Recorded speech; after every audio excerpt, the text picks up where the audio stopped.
Hello, everyone. Thanks for tuning in to IFFGD's Research Awards series titled Where Are They Now? This program was designed not only to acknowledge this year as being IFFGD's 30th anniversary, but to also give us a chance to reconnect with some of our past Research Award winners. And today we have the pleasure of speaking with Dr. Whitehead, who was our 2003 Research Award winner for Senior Investigator in Clinical Science.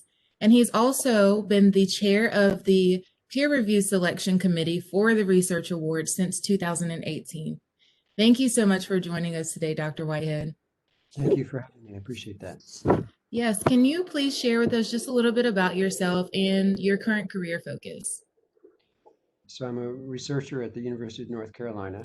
I'm in the Department of Medicine in the Division of Gastroenterology and Hepatology. Been here since 1993, so a long time. One of the oldest members of the faculty now in this division.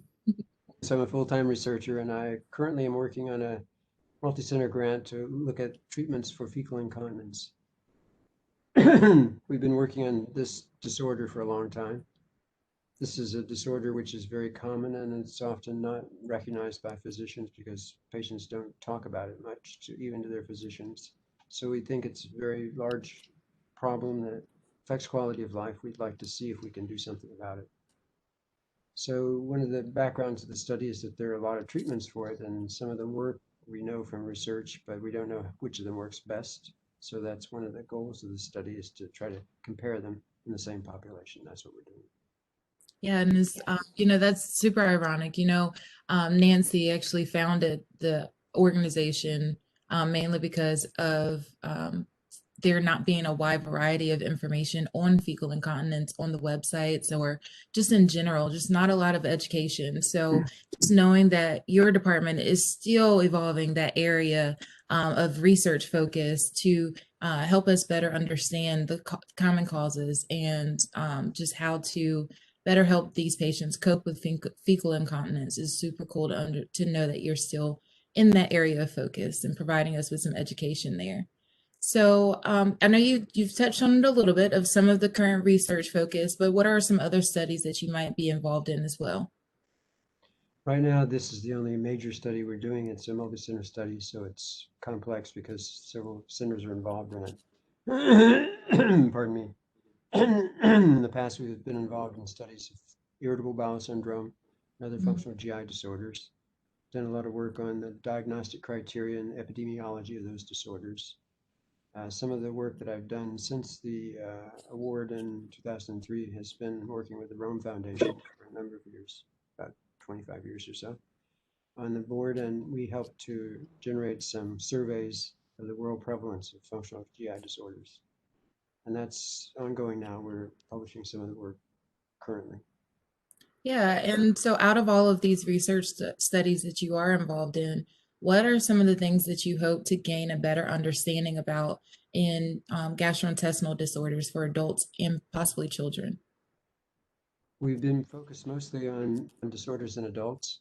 So I've been very interested in physiology and psychology. What are the disorders that unite those two things, and look at the ways that psychology influences physiology, and physiology may have an effect on psychology.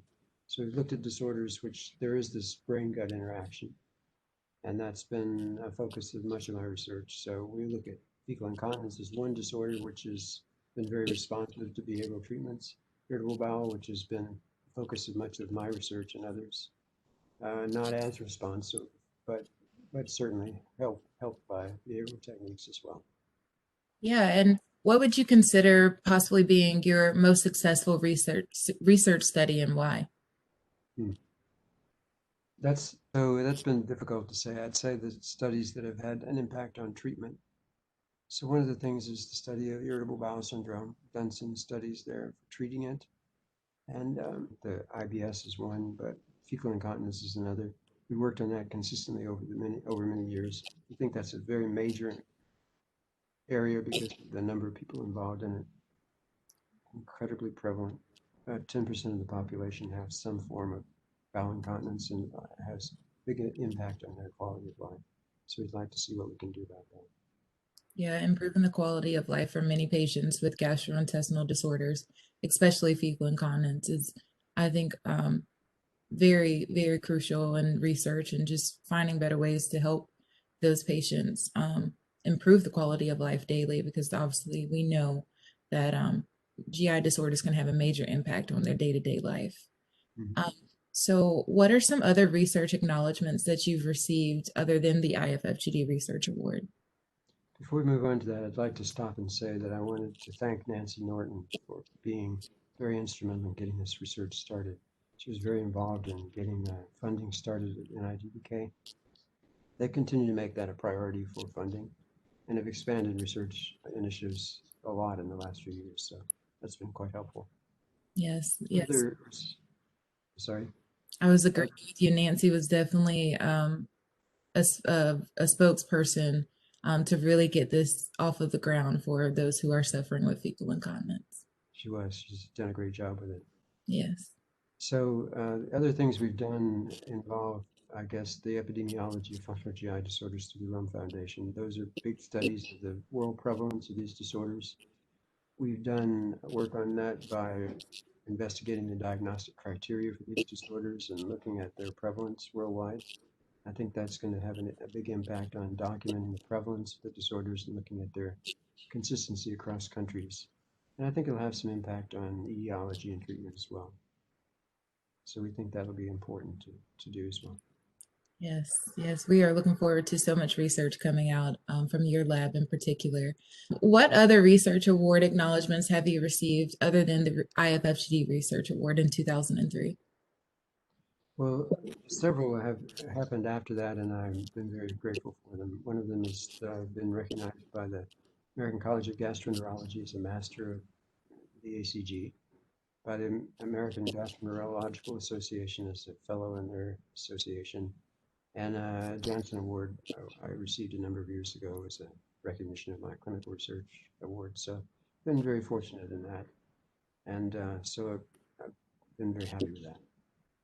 Yeah, those are awesome acknowledgments. I mean, really, those are some areas, some organizations who really have an impact on the GI community. So to be acknowledged by those is extremely important, especially to further any research in the field and just to acknowledge the great research that is coming out of your lab. And what specifically do you enjoy about being a researcher? I like the freedom of it. I can get up every morning and change what I'm doing. If I can have a new idea I want to explore, I just write a grant, get some funding, and do it. So I like that a lot. That's been a great asset. Yeah, I and really enjoy research a lot. It's been my joy to do that. And so I've been fortunate of being funded by NIH for really nearly 50 years now and been able to keep doing research. So that's been a real asset. Very thankful to the NIH for that support as well. yeah, NIH has definitely funded quite a few people that we've interviewed, and it just shows that they're definitely focused on helping researchers further research in GI, in the field of GI. And it also, I don't think a lot of people know, but having the funding to do these types of research is really, really important to even better understand the disorders of the GI conditions, and then also to better understand how can we help patients with the quality of life and treatment options. So yes, having those funds from NIH is definitely um, a point that I'm glad that you made. So what do you feel are some of the gap needs in the area of research for GI disorders, and how do you see the future for research in fulfilling these gap needs? I guess it's the role of the patient. I think patients have a real, they're the receivers of the treatment, but they're also the people who have to play an active role in recognizing their problems and bringing them to a physician's attention, getting the right help.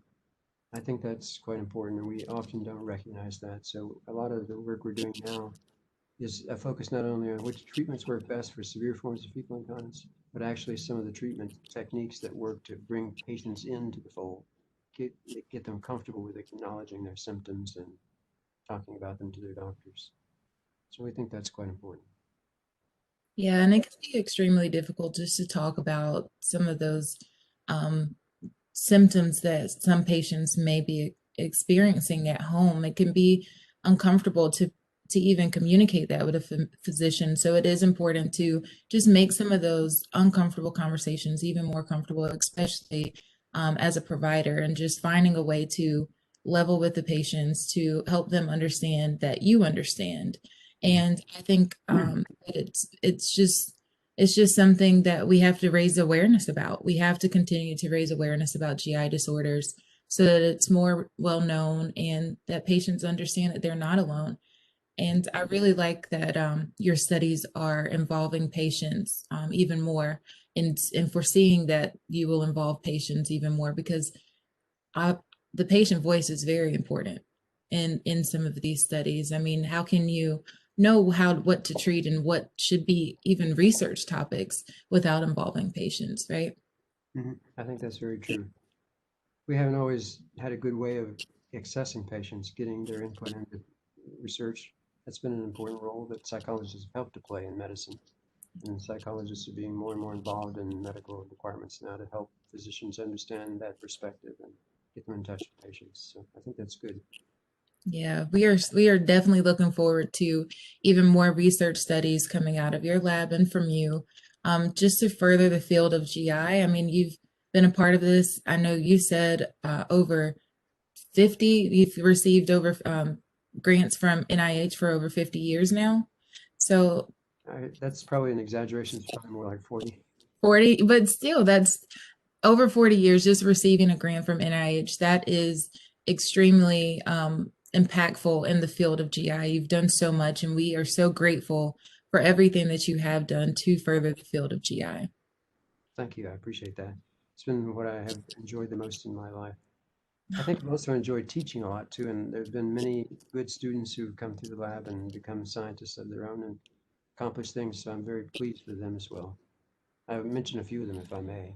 Yes, please. Paul Inc. was an early student who worked with me and went on to develop a lab in Düsseldorf, Germany, and is still contributing to the literature. Giuseppe Sciarioni is a colleague in Italy I've worked with a number of years now. We've done many studies together on bowel incontinence and IBS as well. Others I've worked with as well. I'd like to mention a few teachers. Bernie Engel was a good teacher of behavioral medicine to me. Uh, Mike, or Dr. Huster was an early gastroenterologist I worked with, taught me a lot about GI physiology and patient care. So those are very important teachers to me. There have been many others. Doug Drossman's been an important teacher to me as well in recent years. So people I'd like to recognize. Yeah, and it's people all around the world. It's not just research being done here in the United States, but it's research being done all over. And those are other people as well that you've had connections with to even further the field of GI. So again, we just thank you, and we thank all of the teachers as well who have been involved in some of this research that you too are involved in. Thank you very much for interviewing me. I appreciate that. Yeah, and thank you everyone for tuning in to IFFGD's Research Award Winner Series titled Where Are They Now? Where today we've had a chance to really catch up with Dr. Whitehead and just understand some of his journey in research and how the field of GI will further in the years to come. So thank you again, Dr. Whitehead, for joining us today. Thank you.